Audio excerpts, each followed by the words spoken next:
Bonjour. Alors aujourd'hui, je vais essayer de vous donner 25 points à surveiller, à optimiser si vous voulez réaliser une page de vente qui transforme. Donc le point de départ, c'est que oui, 1 à 2% des gens transforment, mais ça veut dire que 98 à 99% des visiteurs de vos sites repartent sans rien acheter. Et donc, c'est ça qu'il faut travailler au maximum. Chaque point que vous allez gagner va faire peut-être exploser votre chiffre d'affaires. Donc, pour arrêter ce syndrome du panier percé, je vais essayer de vous donner quelques conseils pour faire des pages qui transforment mieux probablement que celles que vous avez déjà. Donc la première chose, c'est le titre.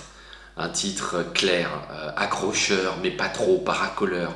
Une promesse précise, peut-être des chiffres, peut-être une annonce d'un changement d'état quand on a le produit, passer d'une situation A à une situation B. Voilà.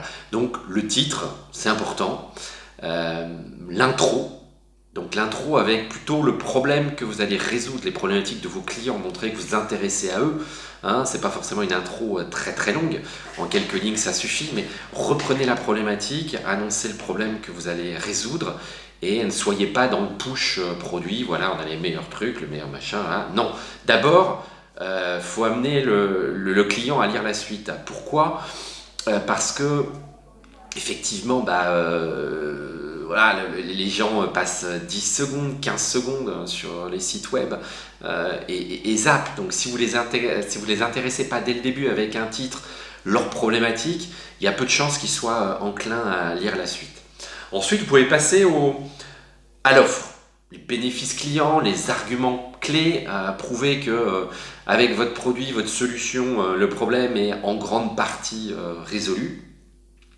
Quatrième étape, la liste détaillée des fonctionnalités, ce que fait réellement votre produit dans le détail. N'ayez pas peur, hein, si c'est trop compliqué, vous pouvez mettre des petits filtres qui masquent le détail ou vous cliquez pour en savoir plus. Mais voilà, pouvoir avoir une liste détaillée de ce que ça fait de manière claire, exhaustive, comme voilà, une fiche produit. Moins vous avez d'infos, moins vous avez de chances d'acheter. Après, il y a l'offre financière. Donc, évidemment, un prix, pourquoi pas des promos, montrer une certaine urgence. Ça peut être une promo limitée dans le temps, elle n'est pas perpétuelle. Des options du produit, il ne faut pas que ça soit non plus trop compliqué. Les variantes aussi du produit en couleur, en taille, tout ce qu'on veut. Mais l'offre financière doit être assez claire. Ensuite, il y a les options de paiement. Donc, à plusieurs niveaux, hein, ça peut être de l'achat ou de la location, ça peut être des options avec un paiement étalé dans le temps, ça peut être tous les moyens de paiement, hein, si vous mettez que PayPal, effectivement ça peut être bloquant, hein, il faut une gamme assez étendue de solutions de paiement, donc soignez bien cette partie-là.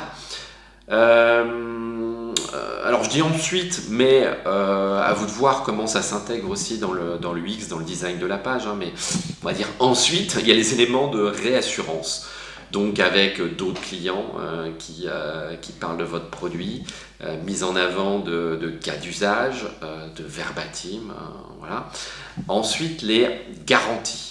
Alors, ça ne veut pas dire forcément qu'il faut mettre 100% satisfait ou remboursé, mais quand même, il faut vraiment se poser la question. Il y a peu de ventes qui se font en ligne comme ça directement avec un achat instantané, sans qu'il y ait des éléments de garantie. On n'est pas près d'un vendeur, on veut avoir quand même un minimum de garantie avant d'acheter. Après, il y a les avis clients.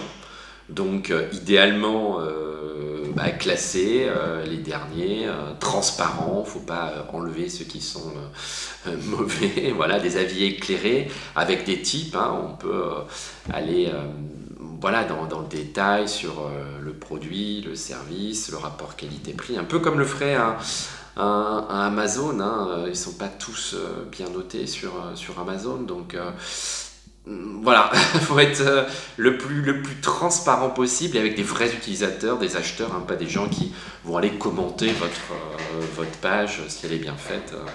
Voilà.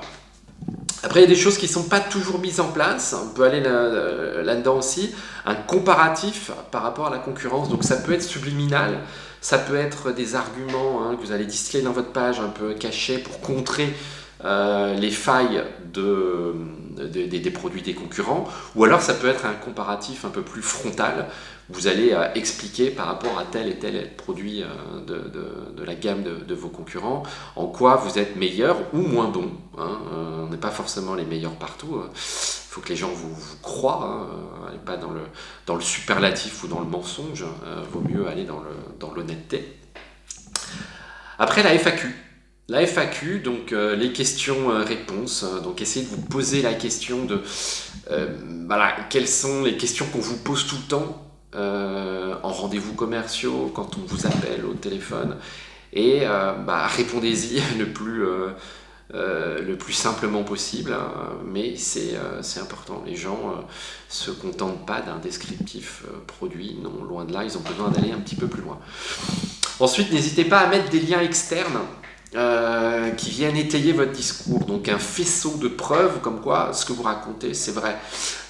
Si vous êtes sur des produits avec une efficacité prouvée, mettez des liens vers effectivement les normes, vers les gens qui ont validé vos produits. Donc soyez généreux de liens externes, même si des fois vous divertissez un peu le prospect. Les call to action. Alors là, pas très très simple, se poser vraiment les questions de déjà quels sont vos call to action. Est-ce que vous voulez vendre le produit?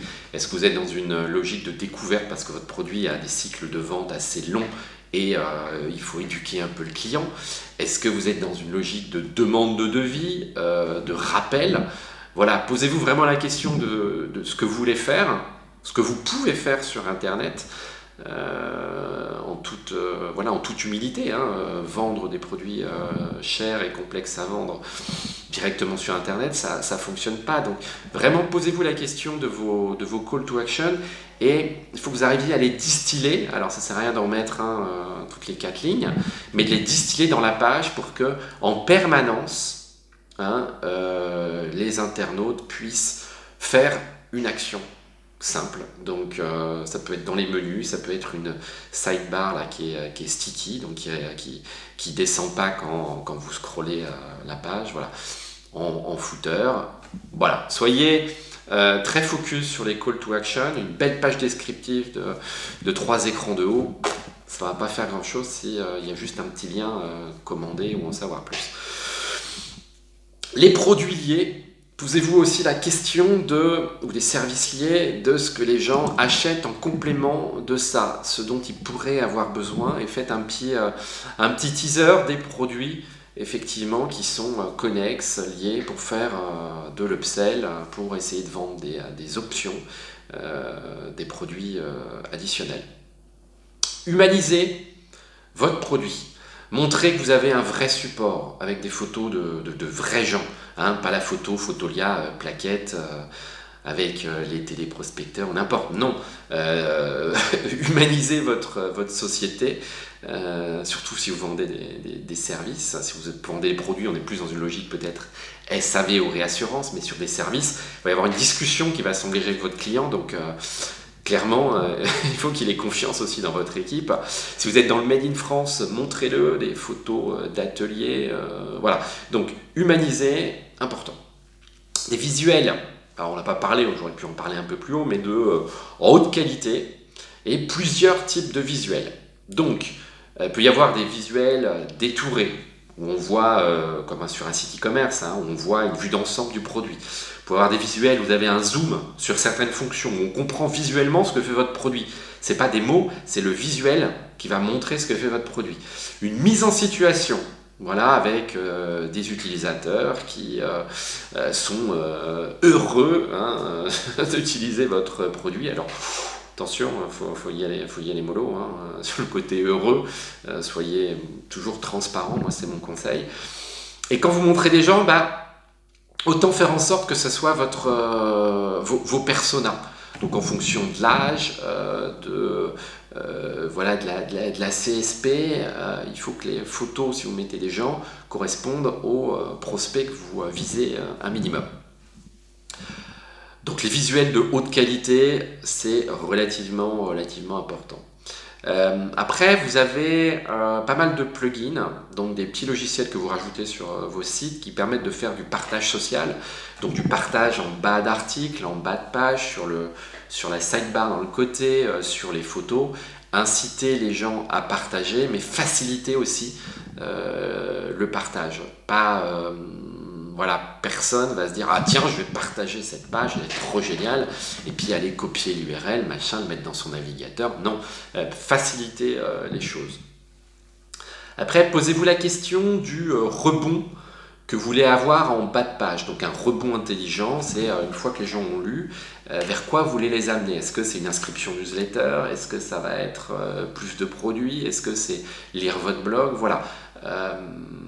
Certes, les gens peu intéressés vont lire que les 2 premiers écrans maximum en 15 secondes de votre page, mais les gens intéressés, ils vont probablement lire jusqu'au bout. Donc, il se peut que votre produit ne corresponde pas à ce qu'ils cherchent, mais vous avez encore une deuxième chance de faire une première bonne impression. Donc, travailler les bas de page, ça peut être utile. Après, il y a de plus en plus de plugins, de petits logiciels qui personnalisent l'expérience de la page en fonction du comportement et où en est le client dans son process d'achat. Donc, vous n'allez pas montrer les mêmes pages, les mêmes produits aux mêmes visiteurs. Il y a une logique avec des fois de l'intelligence artificielle qui va permettre de montrer des pages recomposées à la volée, différentes en fonction de des actions qui ont été faites en amont. Donc ça peut être utile.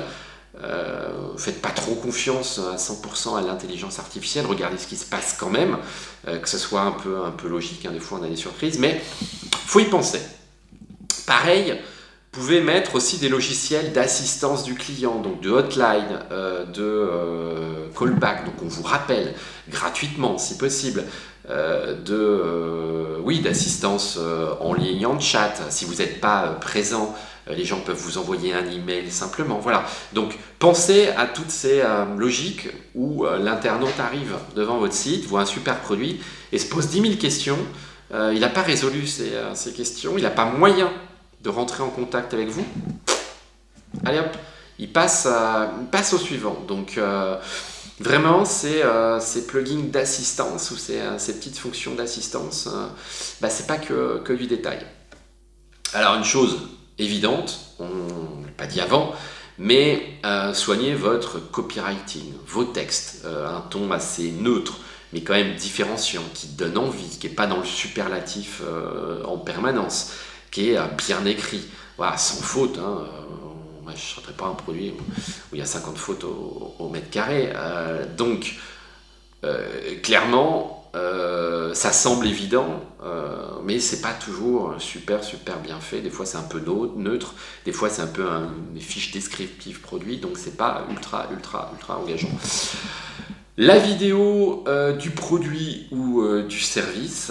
Alors, de plus en plus de gens, vous le savez, lisent les vidéos, n'aiment pas lire des textes trop longs. Donc, une vidéo, oui, mais si elle est bien faite, si elle est représentative, s'il y a eu un bon brief en amont qui permet de montrer le produit, de le contextualiser, de le mettre dans les mains des utilisateurs. Si c'est une vidéo moyenne, abstenez-vous. Voilà, tout simplement, les gens sont très exigeants sur les vidéos.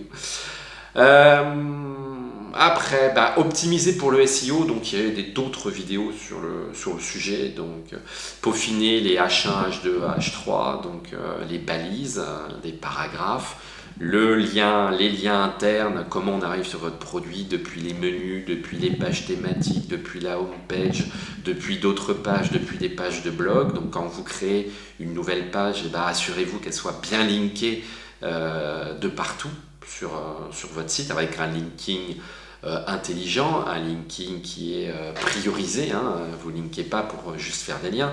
Il y a aussi une notion de priorité entre les pages. Plus elles sont importantes, plus elles sont linkées. Pensez au linking externe, donc vers d'autres sources. Hein. Quand vous n'êtes pas l'expert de quelque chose, renvoyez vers un expert plutôt que de soit de ne pas en parler, soit de dire n'importe quoi. Les balises métadescription. Votre référenceur saura, mais voilà, si vous avez des produits, il faut dire à Google où sont les notes des clients, quelle est la note, où sont les derniers commentaires. Si vous avez des événements, pareil, où sont les dates, le lieu, enfin tout un tas de choses qui aident Google à comprendre ce qu'il y a dans votre page. Donc optimiser voilà, les balises métadescription, optimiser le SEO. Bon, ça c'est traité à part, mais une bonne page avec une bonne UX mais qui a un mauvais SEO, vous resterez capé avec le trafic d'une page vers laquelle vous allez renvoyer du trafic. Donc, mettez en place tout le tracking, donc Google Analytics, d'autres outils de tracking interne, métier si vous en avez. C'est important, et suivre les stats c'est encore plus important. Contextualisez vos produits, donc mettez-les en situation, faites parler vos clients, généralisez à des problématiques un peu plus vastes que votre page, voilà, donnez une ouverture d'esprit avec une vision 360 de ce que vous vendez. Alors, le framework AAARRR, très sympathique, donc en gros c'est vous mettez vos pages de vente dans une logique globale d'acquisition, de rétention, de fidélisation de clients. Donc première chose c'est l'acquisition. Donc une page qui transforme, qui a des bons taux de vente, de transformation. Quand vous achetez de la publicité, voilà, les métriques sont bonnes. Donc la première chose c'est l'acquisition, arriver à ramener du trafic dessus. La deuxième c'est l'activation, donc faire en sorte que si vous avez des call to action, que les gens s'inscrivent, achètent, voilà, vous arrivez à engager vos clients. Après, il y a tout un tas de techniques pour arriver à les fidéliser. Voilà, mais pensez, regardez ce qu'on dit sur ces techniques-là et regardez comment votre page s'inscrit ou pas dans cette démarche-là. Si c'est juste des pages de push produits puis qu'il n'y a pas de logique globale, vous êtes probablement pas super pour attaquer la problématique.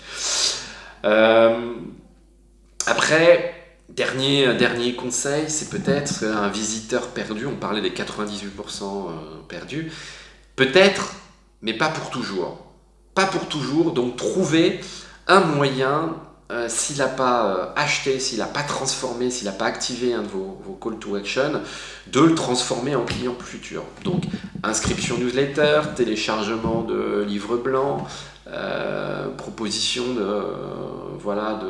de s'inscrire à des préventes ou à d'autres produits que vous allez sortir. Voilà. Trouvez comment avoir un discours pour ces 98% de visiteurs qui ne vont pas acheter. Voilà, vous avez une bonne vingtaine de choses à regarder quand vous lancez une page de vente, si vous voulez qu'elle transforme. Et bien sûr, tout ça, ça se met dans un contexte où vous posez vraiment la question de où en est l'utilisateur, votre prospect, dans son parcours d'achat.